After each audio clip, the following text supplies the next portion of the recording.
Hello everyone, नमस्ते। मैं कीर्ति शर्मा आप सभी का पाथ ऑफ ज्ञान में स्वागत करती हूँ।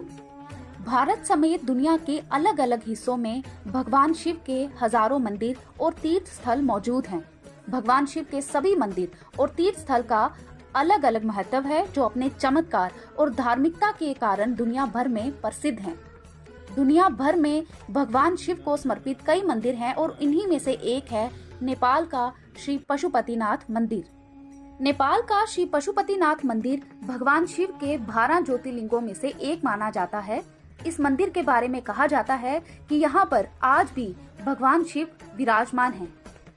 आज हम आपको नेपाल के श्री पशुपतिनाथ मंदिर से जुड़े कुछ ऐसे रहस्यों के बारे में बताने जा रहे हैं जिन्हें जानकर आप हैरान रह जाएंगे। और जो लोग मेरे चैनल पर नए हैं, please like and subscribe my channel. तो आइए जानते हैं श्री पशुपतिनाथ मंदिर के बारे में कुछ जानकारी। श्री पशुपतिनाथ मंदिर नेपाल की राजधानी काठमांडू से लगभग 3 किलोमीटर नॉर्थ वेस्ट देवपाटन गांव में भागवती नदी के तट पर स्थित है। ये मंदिर भगवान शिव के पशुपति स्वरूप को समर्पित है। भगवान शिव के पशुपति स्वरूप को समर्पित इस मंदिर में हर साल हजारों भक्त यहाँ दर्शन के लिए आते हैं। आपको जानकर हैरानी होगी कि नेपाल में स्थित इस मंदिर की सबसे अधिक संख्या भारतीय पुजारियों की है।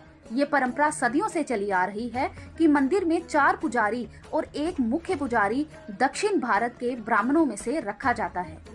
पशुपतिनाथ मंदिर को 12 ज्योतिर्लिंगों में से एक केदारनाथ का आधा भाग माना जाता है, जिसके कारण इस मंदिर की शक्ति और महत्व और अधिक बढ़ जाता है। पशुपतिनाथ मंदिर में चारों दिशाओं में एक मुख है। एक मुख ऊपर की दिशा में भी है। हर मुख के दाएं हाथ में रुद्राक्ष की माला और बाएं हाथ में कमंडल मौजूद है। मंदिर में स्थापित शिवलिंग के 5 मुखों के गुण अलग अलग हैं। जो मुख ऊपर की ओर है, इसे ईशान मुख कहा जाता है। ये निराकार मुख है। यही मुख भगवान पशुपतिनाथ का श्रेष्ठ मुख माना जाता है। श्री पशुपतिनाथ मंदिर में स्थित शिवलिंग बहुत ही कीमती और चमत्कारी माना जाता है। ऐसा भी माना जाता है कि ये शिवलिंग पारस के पत्थर से बना है। अब पारस के पत्थर के बारे में तो हम सभी जानते ही हैं कि इसके छूने मात्र से ही लोहा भी सोना बन जाता है। इस मंदिर में भगवान भोलेनाथ के प्रकट होने के पीछे भी एक अद्भुत पौराणिक कथा है। इसके अनुसार जब महाभारत के युद्ध के दौरान पांडवों द्वारा अपने ही रिश्तेदारों का रक्त बहाया गया, तब भगवान शिव उनसे क्रोधित हो गए थे। श्री कृष्ण के कहने पर वे भगवान शिव से माफी मांगने के लिए निकल पड़े। गुप्त काशी में पांडवों को देखकर भगवान शिव वहां से विलुप्त होकर एक और स्थान पर चले गए थे। उस स्थान को ही आज केदारनाथ धाम के नाम से जाना जाता है।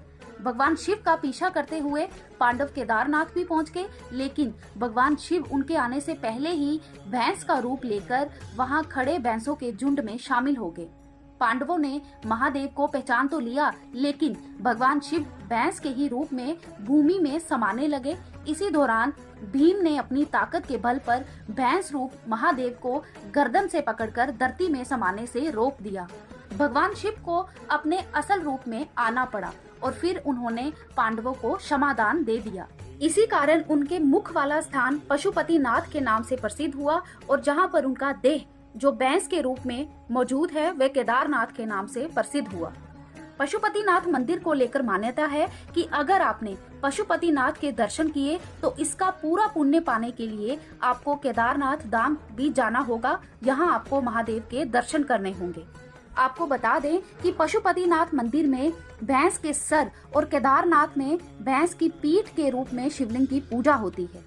पशुपतिनाथ मंदिर को लेकर मान्यता है कि अगर कोई व्यक्ति यहाँ पर दर्शन के लिए आता है तो उसे किसी जन्म में भी पशु की योनि नहीं मिलती है।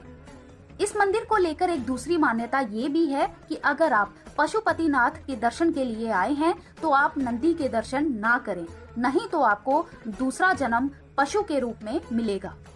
इस मंदिर के बाहर एक घाट बना हुआ है जिसे आर्य घाट के नाम से जाना जाता है। इस घाट के बारे में कहा जाता है कि मंदिर के अंदर सिर्फ इसी घाट का ही पानी जाता है। इसके अलावा और कहीं का भी पानी मंदिर में ले जाना वर्जित है।